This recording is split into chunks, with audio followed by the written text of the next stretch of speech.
Essa é a definição. Mas eu quero provar isso. Quero provar que L é o limite do quociente. Tá certo? Vamos lá. Com delta igual ao mínimo de delta, com delta 2 igual ao mínimo entre delta e delta 1, primeiro tem-se o seguinte. Tem-se delta é positivo, delta é menor, o delta 2, desculpe, delta 2 é positivo, delta 2 é menor que ou igual a delta e delta 2 é menor que ou igual a delta 1.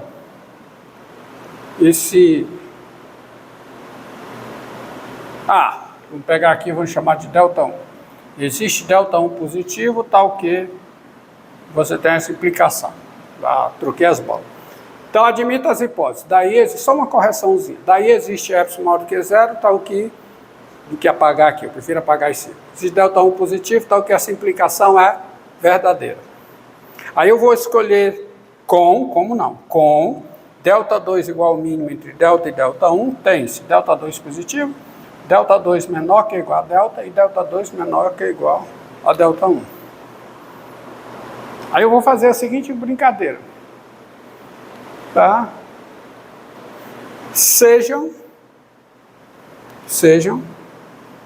f grande do intervalo P mais delta em R e G grande do intervalo P mais delta em R, as funções, repare o seguinte, as funções dadas por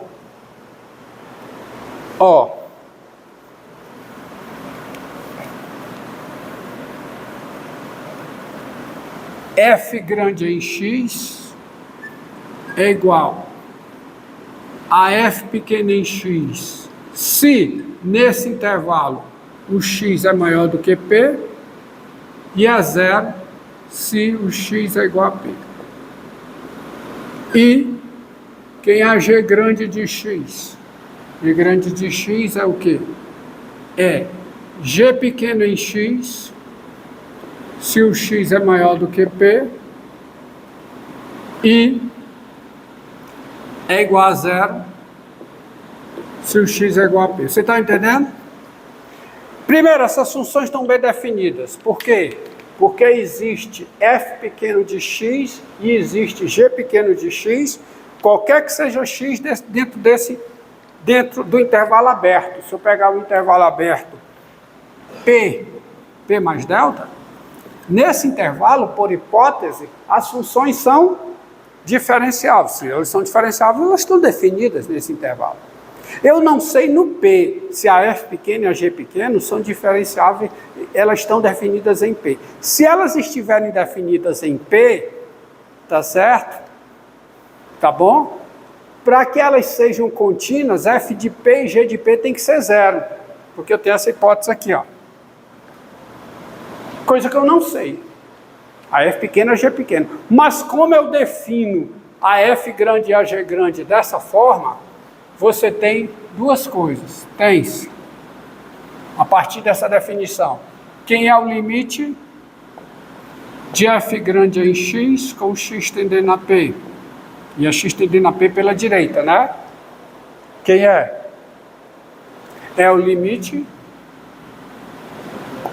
com o x tendendo a p pela direita de quem? De f pequeno de x. Porque se o x está tendendo a p pela direita, imediatamente à direita de p, f grande de x é f pequeno de x. Mas por hipótese isso é zero. Mas quem é zero? É f grande de p. Então a f grande é contínua em p pela direita. Mas se ela ser contínua em p pela direita, a definição dela, ela é contínua em p. Porque o intervalo de definição só está p começa de p em diante. Então x tendendo a p é implicitamente o x tender a p pela direita. E, tá certo? Ó, vou até botar aqui, ó. Isso é x tender a p pela direita. E o limite com x tendendo a P da G grande de x é o limite com x tendendo a P pela direita, mais x tendendo a P pela direita, quem é G grande em x é G pequeno em x, que por hipótese é zero, que é a G grande em P. Então as funções f grande e g grande, elas são contínuas. Por quê? Porque elas são contínuas nesse intervalo, porque nesse intervalo aqui, a f grande e a f pequeno, a g grande e a g pequeno. E se duas funções coincidem no intervalo aberto, e nesse intervalo uma delas é diferenciável, a outra também é diferenciável, e tem a mesma derivada. Tá?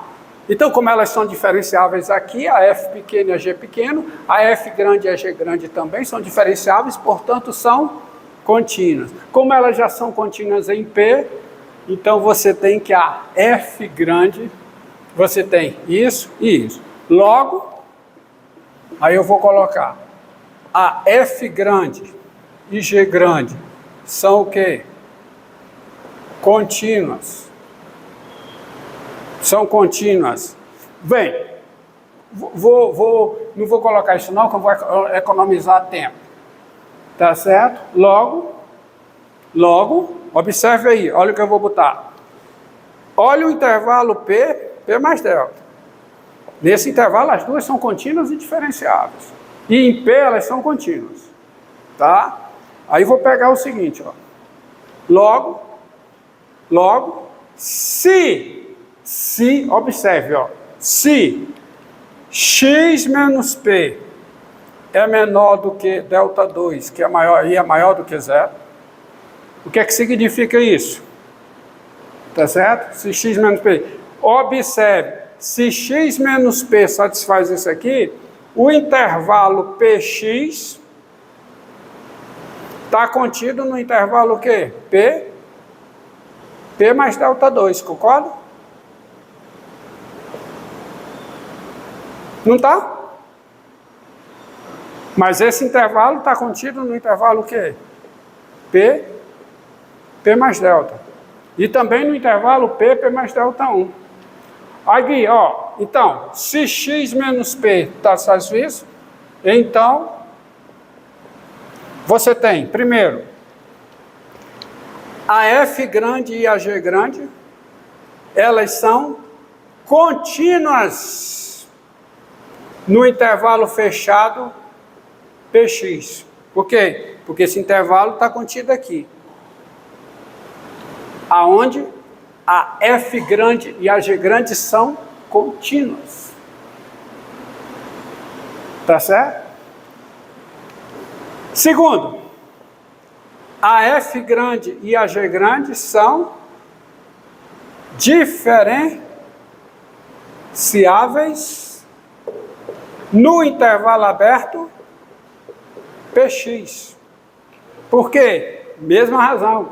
O intervalo aberto Px está contido no intervalo aberto P mais delta 2, que por sua vez está contido no intervalo aberto P mais delta, aonde as duas são diferenciáveis. Você pegar aberto, né, tudo aberto, está contido. Entenderam a minha lógica?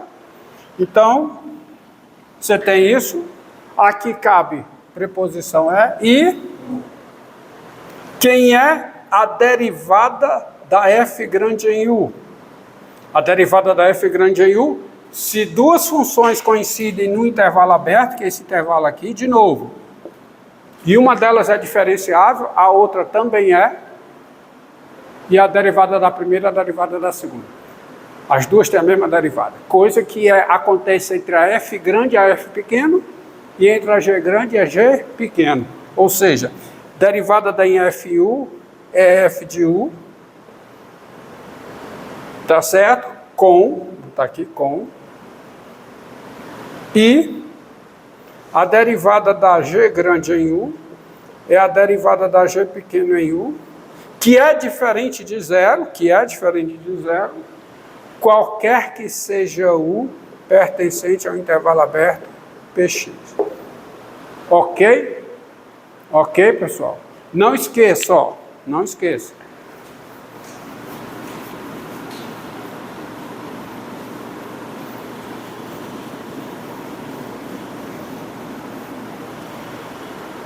Não esqueça, ó. Olha aqui, ó. P mais delta 2. O P mais delta está aqui. No mínimo, o P mais delta é o P mais delta 2. Então, se o X está aqui, vale tudo isso que eu falei. Cada das hipóteses. Certo? Então, isso aí. Ou seja, as funções f grande e g grande, elas satisfazem as hipóteses do teorema do valor médio de Cauchy. Elas são contínuas aqui. F grande e g grande são diferenciáveis aqui. Isso faz isso. E a derivada. Assim, pelo teorema do valor médio de Cauchy, pelo teorema do valor médio de Cauchy, existe um C índice X, porque esse C está atrelado a X. C índice X no intervalo aberto Px, tal que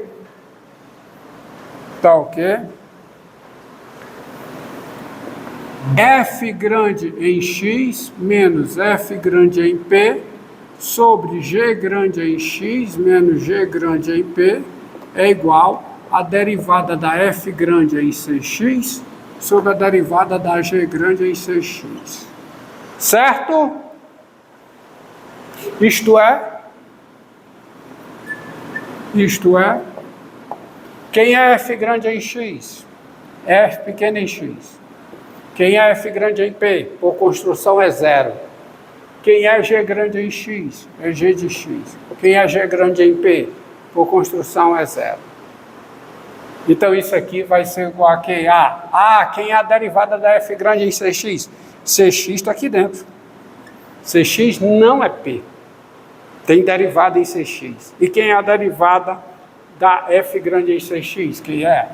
É a derivada da F pequena em Cx, sobre a derivada da G. Deste modo, por conta disso, você vai ter o seguinte: quem vai ser F de X, deste modo, quem vai ser F de X sobre G de X menos L. Vai ser o quê? Vai ser F' de X sobre G' de X menos L. Mas aí, meu amigo, não tem jeito. Porque se o Cx vai ser, desculpa.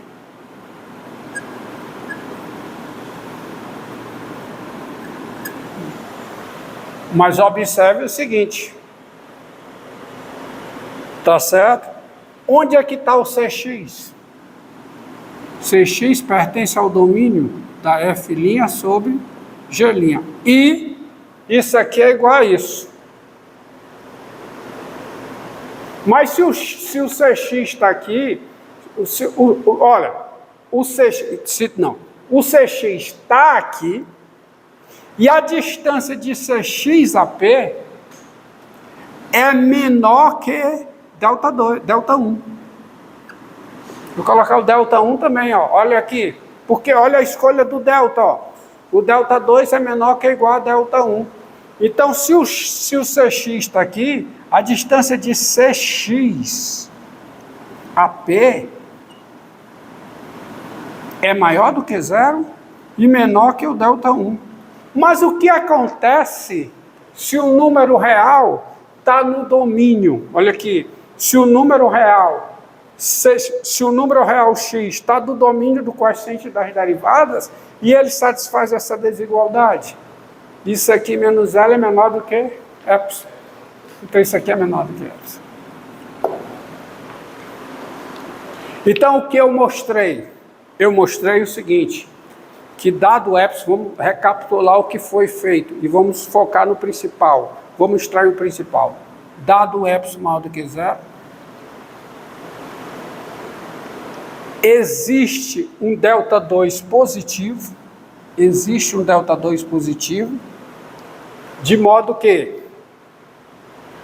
Se o x menos p é maior do que 0, menor do que delta 2, então o x está no domínio do quociente das funções e vale essa desigualdade. Isso aqui é menor do que epsilon.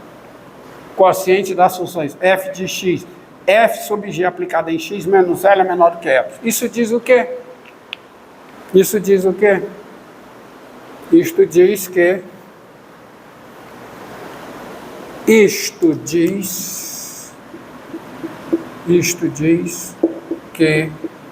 o L é o limite com x tendendo a p pela direita de f de x sobre g de x. Acabou a demonstração. Pronto. Entendido?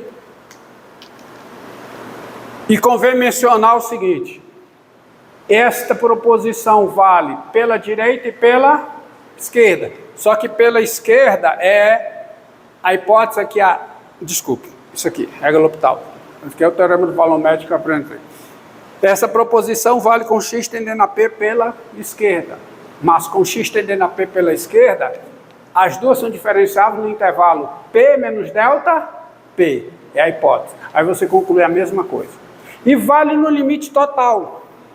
Se as duas são diferenciáveis numa vizinhança aberta e estrita de P, e L é o limite, aqui é, para esse exemplo, é x tendendo a P pela direita, tá? Tá, ó. Para esse exemplo, é x tendendo a P pela direita, que eu fiz. Agora, se as duas forem diferenciáveis numa vizinhança aberta e estrita de P, e nessa vizinhança a G tem derivada diferente de zero em todos os pontos dessa vizinhança, e L é o limite com x tendendo a P do quociente das derivadas, o L é o limite com x tendendo a P do quociente das funções. Então tem duas versões desse teorema, para a direita e para o limite total. Tá? Consertem aí que é x tendendo a P pela direita, é exatamente o que eu concluí. E agora vamos aplicar esse teorema. Vamos ver um primeiro exemplo aqui de aplicação.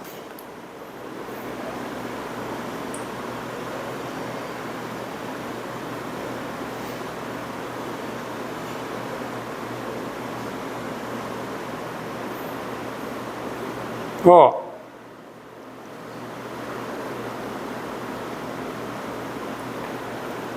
Paga aqui. Vamos ver.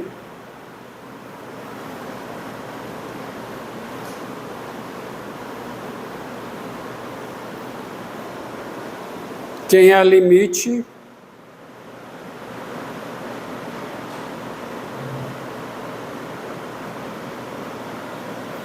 limite com x tendendo a 1 do logaritmo natural de x menos x mais 1 dividido por x ao quadrado menos 1. Tá? Quem é esse limite?